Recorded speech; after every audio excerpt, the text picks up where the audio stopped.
वक्त की बड़ी खबर, हिजबुल्लाह ने सीरिया में अपने लड़ाके भेजे हैं। असद सरकार की मदद के लिए भेजे गए हैं ये लड़ाके।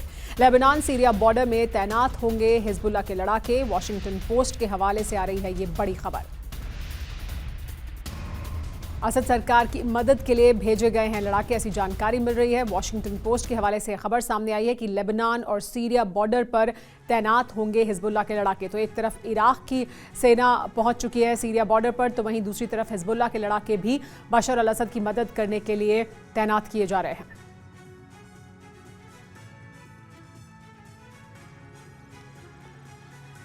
और अब आपको बताते हैं कि आखिर क्यों हिजबुल्लाह सीरिया में अपने लड़ाके भेज रहा है, वो भी तब जब इजराइल ने हिजबुल्लाह के नेटवर्क को बुरी तरह से नेस्तनाबूद कर दिया है। दरअसल सीरिया की असद सरकार को हिजबुल्लाह का समर्थन क्षेत्रीय राजनीति, सामरिक हितों और धार्मिक और सांस्कृतिक संबंधों पर आधारित है। ईरान हिजबुल्लाह के साथ साथ असद सरकार को भी समर्थन देता है।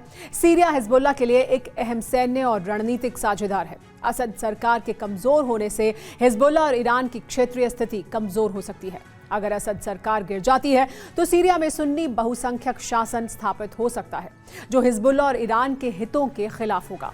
सीरिया और हिजबुल्लाह दोनों इजराइल के खिलाफ एकजुट हैं। हिजबुल्लाह को असद सरकार का समर्थन इजराइल के खिलाफ उसकी स्थिति को मजबूत करता है। इसके अलावा हिजबुल्लाह एक शिया मुस्लिम संगठन है और इसका मुख्य आधार ईरान और वहां से मिलने वाली मदद है।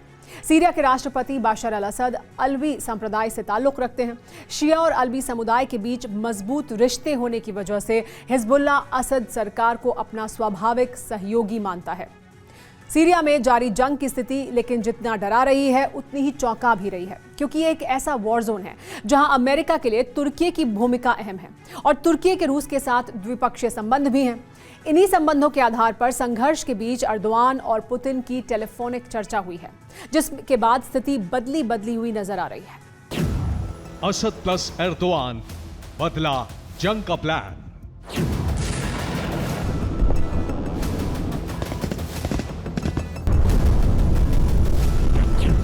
सीरिया में जारी जंग का दायरा लगातार बढ़ रहा है।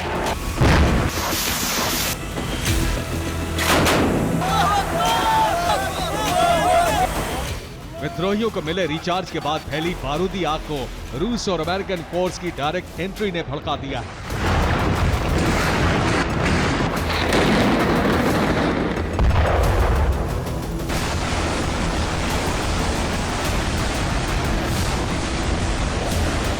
लेकिन एक हफ्ते में अचानक बदली स्थिति के बावजूद जंग का भविष्य क्या होगा, इसकी कल्पना कर पाना मुश्किल लग रहा है और नतीजे पर संशय बढ़ा रहे हैं तुर्की के president Recep Tayyip Erdogan.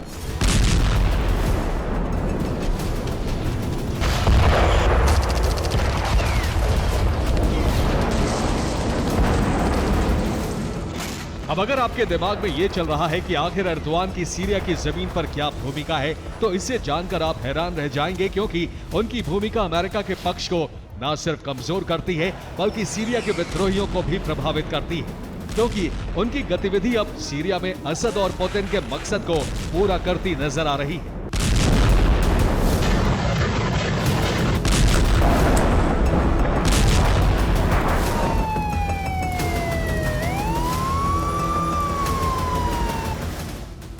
Syria के युद्ध में सबसे अहम खुलासा यह है कि एक तरफ विद्रोही संगठन मिलकर अलेप्पो से लेकर दक्षिणी हिस्से तक जंग में उतर चुके हैं, तो वहीं उत्तरी हिस्से में विद्रोहियों के बीच ही फूट पड़ चुकी है। उत्तरी सीरिया में विद्रोही संगठन एक दूसरे के सामने आ गए हैं। इनमें एक विद्रोही संगठन को तुर्की से मदद मिल रही है, तो दूसरे विद्रोही संगठन को अमेरिका रिचार्ज कर रहा है।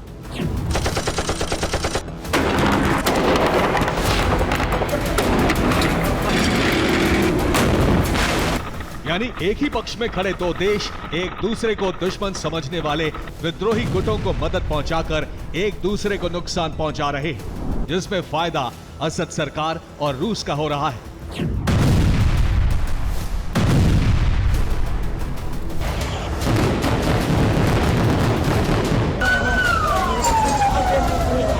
लेकिन ऐसा हुआ क्या है, ये हम आपको कुछ वीडियो के जरिए दिखाते हैं।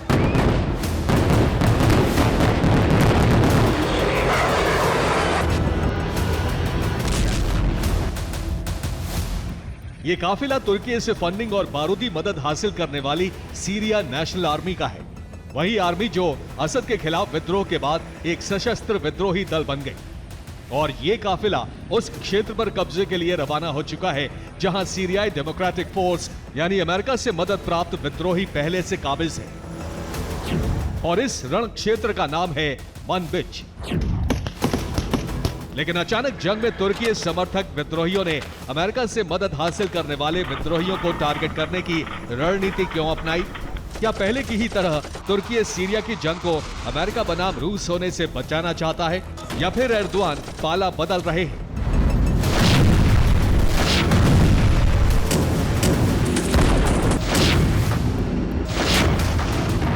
खबर है कि तुर्की के प्रेसिडेंट एर्दोआन ने अपने द्विपक्षीय संबंधों का इस्तेमाल करते हुए सीरिया के मुद्दे पर पुतिन से फोन पर चर्चा की है। इस चर्चा का मकसद सीरिया में शांति बताया गया है, लेकिन पुतिन एर्दोआन के बीच हुई बातचीत के बाद ही उत्तरी सीरिया की रणनीति बदल गई। यानी सीरिया में संघर्ष तो जारी है, तुर्की असद विरोधी पक्ष में दिख रहा है, लेकिन वॉर जोन में ऐसा नहीं दिख रहा है, बल्कि संघर्ष के लिए आगे बढ़ रहे विद्रोहियों के पीछे देखें तो उत्तरी हिस्से में तुर्की बनाम अमेरिका की जंग दिख रही है। इस स्थिति को थोड़ा और स्पष्ट करते हैं।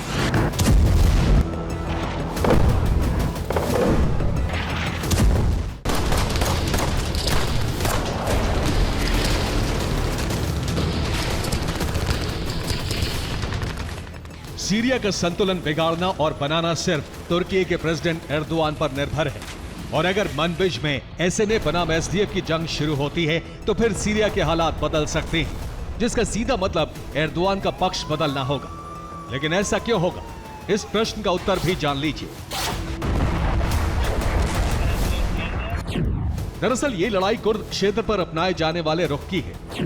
कुर्द क्षेत्र के लड़ाकों पर एर्दोआन का रुख हमेशा से सख्त रहा है और एसडीएफ कुर्द मूल का विद्रोही संगठन है जिसे तुर्की आतंकवादी मानता है और मनबिज पर इस समय एसडीएफ का कब्जा है, इसलिए एसएनए उसे कब्जा मुक्त करने के लिए पहुंच रही है।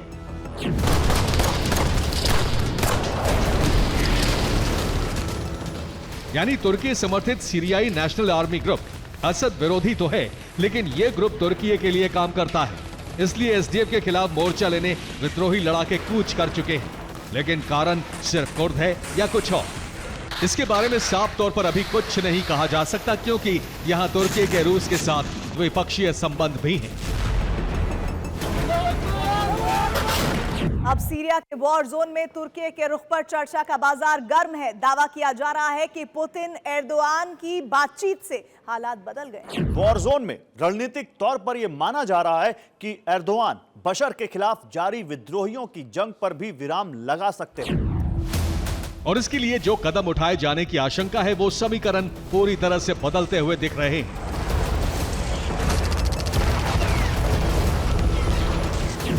आशंका है कि एसएनए को असद के खिलाफ जंग से रोका जा सकता है।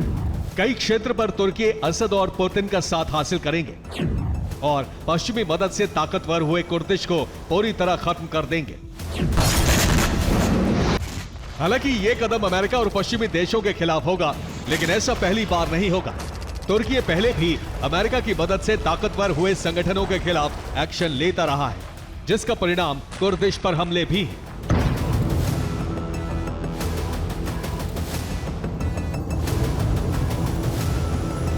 तोप और ड्रोन से हमले के ये वीडियो उसी मनबिज के हैं जहां अमेरिका समर्थित कुर्द विद्रोहियों का कब्जा है, लेकिन तुर्की की सेना ने उनके ठिकाने को टारगेट करके भीषण हमला किया।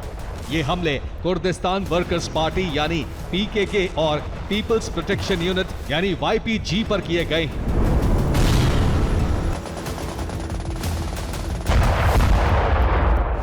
और इस बारूदी प्रहार के बाद एर्दोआन सरकार ने दावा किया है कि उनका सीरिया में जारी तनाव से कोई लेना देना नहीं है, ना ही एफएसए, एचटीएस और दाइश जैसे संगठनों से संबंध है।